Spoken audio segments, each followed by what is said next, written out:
వానొస్తే ఇంట్లోకి పరుగులు తీస్తాం, కానీ ఆ ఇంట్లో వానజల్లు చూడటము ఆనందమే. ఎండొస్తే చిరాకు పడతాం, కానీ ఆ ఇంట్లో పొద్దు పొడిచిన ఎండ కాసిన అద్భుతమే. చలికాలంలో వెచ్చదనం కోరుకుంటాం, కానీ ఆ ఇంట్లో చల్లటి గాలుల్ని ఆస్వాదిస్తాం. అన్ని కాలాల అనుభూతుల్ని నట్టింట్లో చూపించే ఆ ఇంట్లో పుట్టి పెరిగిన వాళ్ళెవ్వరైనా సరే ఆ మధుర జ్ఞాపకాల్ని తలుచుకోకుండా ఉండలేరు. సకల హంగులతో కూడిన డూప్లెక్స్ విల్లా లేదా మంచి అపార్ట్మెంట్లో 3 పడక గదుల ఫ్లాట్. ఇది ఇప్పటి తరం కల. అయితే ఓ 3 దశాబ్దాల క్రితం వరకు మండువా ఇళ్లు కట్టుకోవడం అనేది అప్పటివారి కల. అవును, అప్పట్లో బాగా ఉన్నవారు, శ్రీమంతులు తమ హుందాకి హోదాకి తగ్గట్టుగా మండువా లోగిళ్లు నిర్మించుకునేవారు. చతురస్రాకారంలో విశాలమైన స్థలంలో తమ కుటుంబమంతటికీ సరిపోయేలా వరండా చుట్టూ 4 వైపులా ఒకదానిని ఆనుకొని మరో గది ఉండడం, సింహద్వారం నుంచి పెరటి వరకు కనిపించే గుమ్మాలతో ఉంటాయి. కొన్ని ఇళ్లలో మండువా పక్కనే పెళ్లి అరుగు కూడా అప్పట్లో నిర్మించేవారు. ఆ అరుగుపైనే అప్పట్లో పెళ్లిళ్లు, ఉపనయనాలు జరిపించేవారు. ఆ పెళ్లి అరుగు మీద వధూవరులను కూర్చోబెట్టి మండువా చుట్టూ ఉండే వరండాలో బంధుమిత్రులు హాజరై వివాహతంతు జరిపించేవారు. అంత పెద్దగా ఉంటాయి మండువా లోగిళ్లు. బయటి గాలి లోపలికి వచ్చేందుకు వీలుగా ఇంటి మధ్యలో ఖాళీ ఉండటమే ఈ లోగిళ్ల అసలు ప్రత్యేకత. అప్పటి అద్భుతమైన ఇంజనీరింగ్ వ్యవస్థకు ఇదే నిదర్శనం. గాలి, వెలుతురు, సూర్యరశ్మి ఇంట్లోకి ధారాళంగా వస్తూనే ఎండాకాలంలో చల్లగా, చలికాలంలో వెచ్చగా ఉంచుతుంది. లోగిలి నుంచి పడే వర్షం నీరు బయటకు వెళ్లేందుకు వీలుగా డ్రైనేజీ పైపులను సైతం ఆనాడే అమర్చడం వీటిలో మరో ప్రత్యేకత. ఆ రోజుల్లో వర్షాకాలంలో బయటకు వెళ్లే పని లేకుండా బిందెలతో వర్షం నీరు పట్టుకునేవారని చెబుతారు. గుమ్మాలు, తలుపులు, కిటికీలకు అందమైన నగిషీలు, చక్కని చెక్కుళ్లతో కనిపించే ఈ ఇంటి నిర్మాణం ఓ విశేషం. 100 ఏళ్లపాటు దృఢంగా ఉండేలా వీటి గోడలను మట్టి, ఇసుక, కోడిగుడ్డు, సున్నం మిశ్రమంతో నిర్మించేవారు.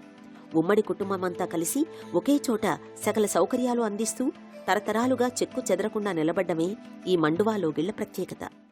ఉమ్మడి పశ్చిమ గోదావరి జిల్లాలోని తణుకు, ఆచంట, పాలకొల్లు, భీమవరం నియోజకవర్గాల పరిధిలో మండువా లోగిళ్లు ఎక్కువగా ఉండగా నేటికి అనేక సినిమాలు ఇక్కడి మండువా లోగిళ్లలోనే షూటింగులు జరుపుకుంటున్నాయి.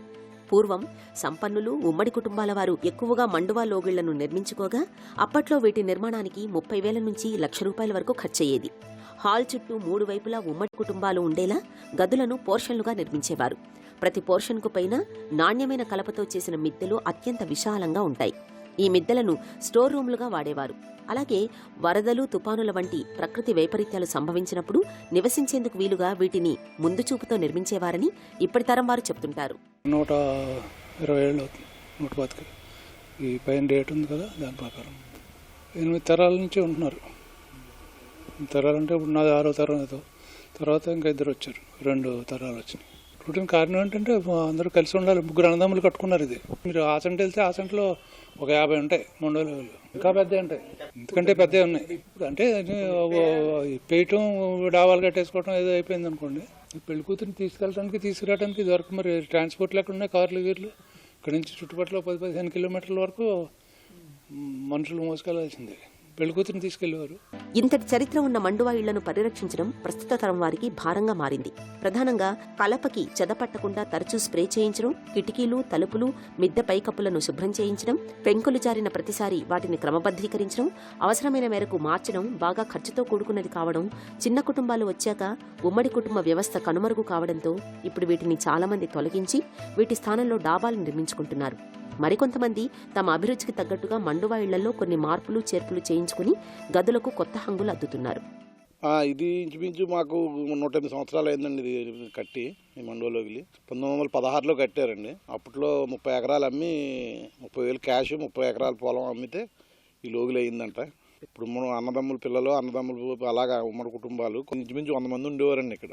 ఇప్పుడు ఏంటంటే సాయంకాలం అయితే అందరూ ఇది అరువుల మీద కూర్చుంటే సరదాగా గడిచి అందరికీ. నెక్స్ట్ గొడవ అందరూ పెంకుటీలు అన్నీ డిస్మాండిల్ చేసేస్తున్నారు. మెయింటైన్ చేయలేక ఒకటి. తర్వాత ఎవ్రీ ఇయర్ ఏదో ఒకటి, ఇప్పుడు కోతులు ఏమన్నా ఎక్కేసినాయి అనుకోండి, మొత్తం పెంకులన్నీ పగిలిపోతే చాలా ఇబ్బంది అండి.